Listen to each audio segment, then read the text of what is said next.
free side. Makinson, first mention for him, he scored some great tries this year. Makinson and Percival, I think he's just as an error-prone organisation there. Houghton's first mention, I just don't think he's quite there for the squad. I think he's John Scott's boy, though, isn't he? Of course, he picks him. Well, yeah, you got to get credit him. I have no other problems with any of his other selections. Westerman. Well, no one else has mentioned Westerman. I would have been if we were doing this at Magic Weekend at that stage of the season. I would have been putting Westerman in my squad. You'd say he was doing and I think if at that point he was playing better than O'Loughlin when O'Loughlin was playing. True. And I think he hasn't played well enough since he got injured. He got injured in the game me and John were at together, I think, if I remember right. The Hull against Warrington game, and I don't think he's quite hit the heights since then. I don't know how you feel. Yeah, I think his first half of his season was exceptional, and he's just not coming back quite strong. I think if you're going to have an interchange hooker, I actually like Clark over any of the other options. But I'd have Hodgson starting. Amor, I don't think is going to have done enough quite to get in this squad because there's a lot of competition for places there, and I think Watson and Taylor have jumped above that pecking order. Yeah, certainly. Okay, BP Loftus, who's in his team? Another Hull fan, and we've got Hardacre, then Eden, Shenton, Watkins and Hall, Widdop and Gale, Taylor, Hodgson and Graham, Whitehead, Bateman, and then Sam Burgess at loose forward, Walmsley, Watts, McMeekan and Williams on the bench. So big play, big three, and then Williams as a change of pace. I like that a lot. There's not a lot wrong with that for my money. I like that bench very much, yes. I like seeing Scotty Taylor starting. I think he's in the conversation with anyone else. I don't know how he's going to organise his back line. When he sent it through, he mentioned that he wants to keep team combinations together, but Watkins and Hall don't play together on the same side for Leeds. So I think you would be having Watkins as right centre, Hall outside him on the right wing. Now, we've said before, Hall's done a great job in the past on the right wing. The final we've talked about the Four Nations game we've talked about the last few weeks. But when Hall plays for England in the past, hasn't he had Shenton on the inside of him? So they know each other. Well, he will have played at some point with him there, yeah. But do you want Eden on your right wing as well? No, I think when he's played all year left wing. No, you've got to keep it. You've got to keep it consistent. I think. I'm not sure where you work that out. And that's the only question mark for me. I'd swap your centres out and have them on their side. Have them on the right. Have everyone on the right in the right position in their nominal club position. Other than Eden. Oh yeah, you can't do it twice. Yeah. Oh, for fuck's sake. I don't know. It raises more questions than it answers. But the rest of the side, I think, is pretty settled. Right, my side, Tom, which I'd written down before I'd seen any of these other ones. Okay. Hardacre at fullback, McGilvery, Bateman, Shenton, and Hall. Widdop and Gale.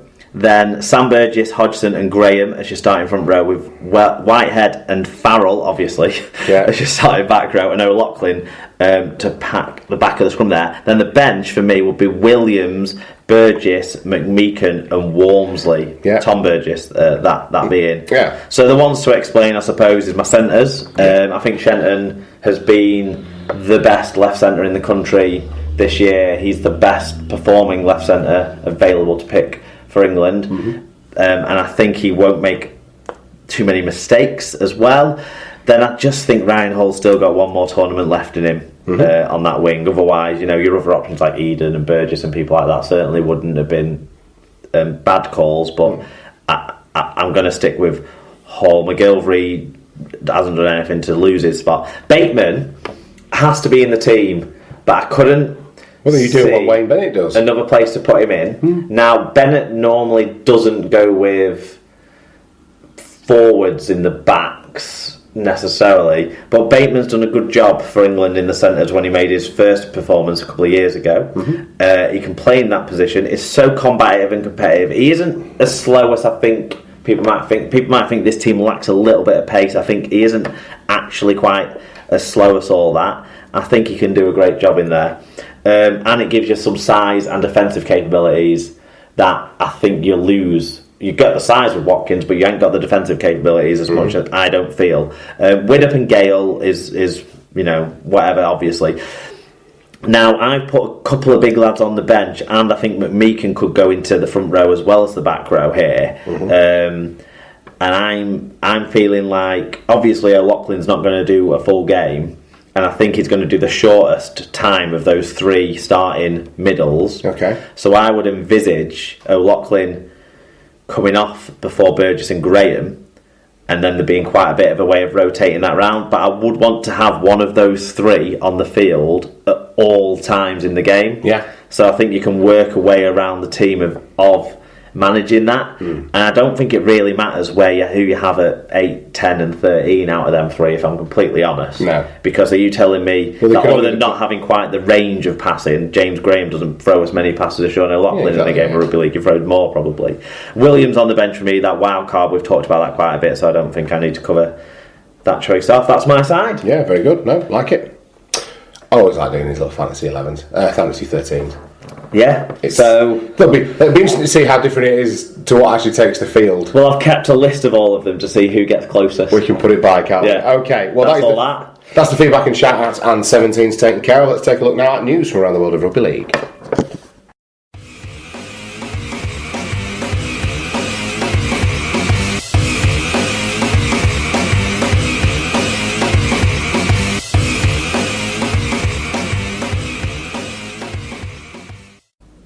Okay, so to this week's news then, and we'll start at the Mender Hose Jungle, where Castleford prop Grant Millington has signed a new 3-year deal to keep him at the club until the end of 2020. The 30-year-old has made 145 Super League appearances since joining from Canterbury Bulldogs in 2011. Millington said, "The club has been fantastic to me and my family. We love it here at Cass, and this is home for us. I don't think I could play for any other club. The club has transformed on and off the pitch since I joined, and I'm proud to be a part of that." He has been phenomenal for Castleford Tigers, hasn't he, Grant Millington? He's also improved so much in terms of how much he influences the games that he plays in, and I think he's become a fantastic player. He's going to be, I'm strongly putting his name forward to be on the list for the shortlist for Super League Pod Player of the Year. That's the conversation we'll have in a month or so's time, but he's a name that I'll be banging the table for there, really. Okay. I think it's a good move. Even though at 30 years old, and a 3-year deal is quite lengthy, I still think he's got another good year or two that he can be at the top of his form. So most Castleford props only 40 by the time they retire. Exactly. So he's, if he keeps himself fit, and he is a pro, isn't he? Okay, staying with prop forwards then, Warrington Wolves have signed Penrith Panthers prop Sitaleki Akaola on a 2-year deal from 2018. The 25-year-old Tongan international has made 21 appearances for the NRL side since joining them from West Tigers in 2016. Coach Tony Smith told the club website, "We're looking forward to Sitaleki joining us. He's certainly got an impact. He's a big man who will bring plenty of attributes to us and into our forward pack." Yeah, Wire Joe got in touch. He said, Akawola, how would we pronounce that? Akawola. Akawola looks like a great signing for us, but then again, so did Asatazi and Sims. Thoughts, Super League Pod? I think Asatazi did look like a great signing for you. I thought Asatazi sort of played out the way I anticipated it. Sims has been better. He's had a quiet year this year, but he's done well for the club, I think, since he came in. Brought a lot of passion and heart.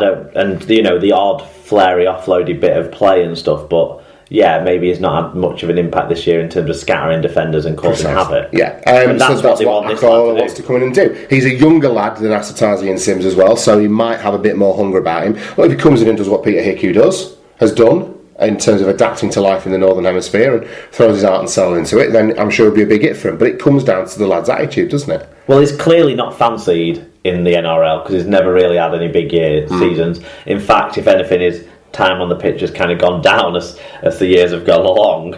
I had a look over his stats. They don't do tackle bust stats on the NRL website, right, which I think is the thing he's probably going to be most good at. And based on the way Warrington currently play, they'll want him to bust people so he can get down in the tackle and up and play the ball quickly. Yeah. So scatter a few men so Darryl Clark and Ratchford and people like that and Russell and people can do their damage.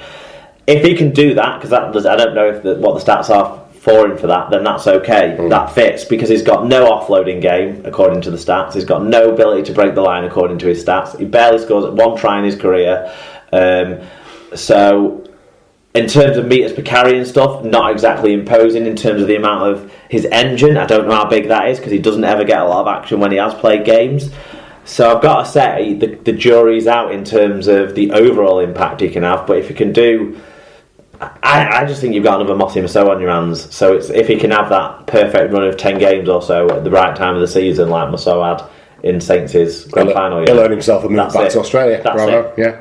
Okay, Hull FC have signed French youngster Hakim Maloudi on a 2-year contract following a successful trial with the club. The winger joined Hull FC earlier this season and has done enough to be offered a deal. Maloudi has featured for League One's Doncaster this year and impressed since making his debut against St Helens Reserves. I don't know a lot about him, but well done, young man. Yeah, certainly. Good luck to him. There you go. Swinton Lions CEO Stephen Wild insists the club's future is secure despite being issued another winding up petition.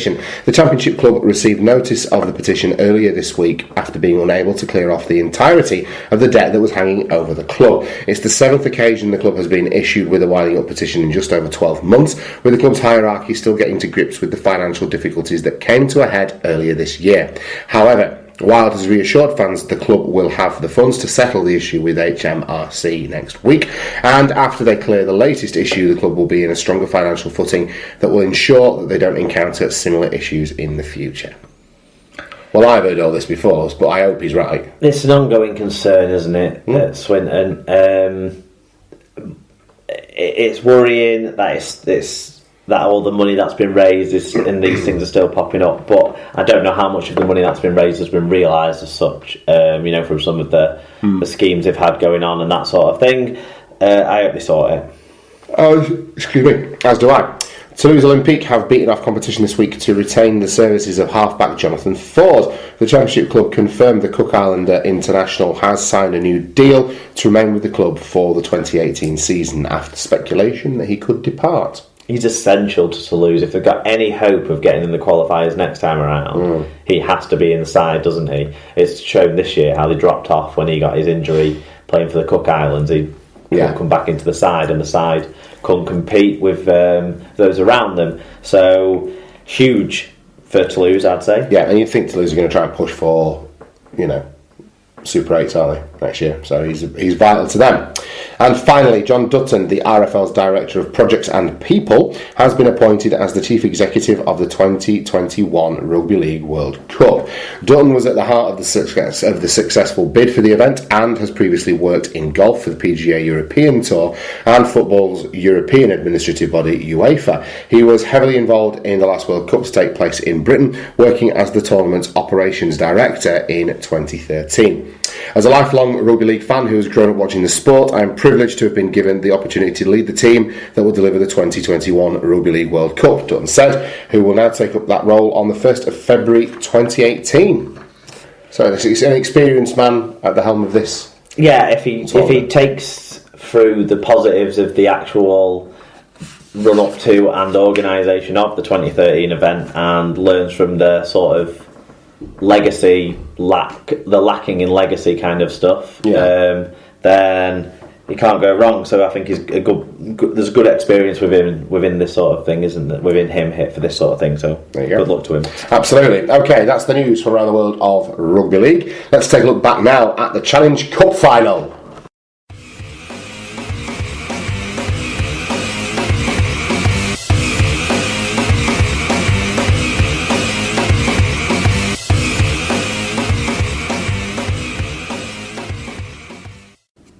Okay, Mark, to the Challenge Cup final then, down at Wembley Stadium this weekend. Saw Hull FC defeat the Wigan Warriors 18 points to 14 in front of 68,525, refereed by Phil Bentham.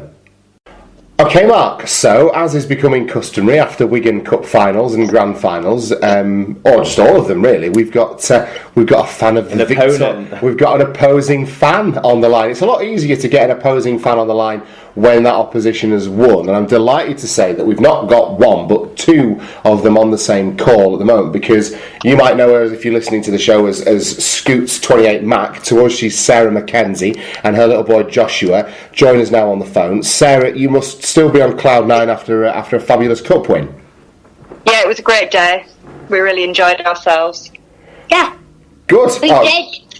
That's good. That's good to hear. Well, listen, set the scene for us, because we've kind of followed you a little bit down on the Instagram account, and a few pictures and text messages. We're going back and forth with a WhatsApp group as well. So set the scene for us. Who did you come down with? When did you set off? All that jazz. What was the pre-match like for you guys? Well, we left at about 6:30.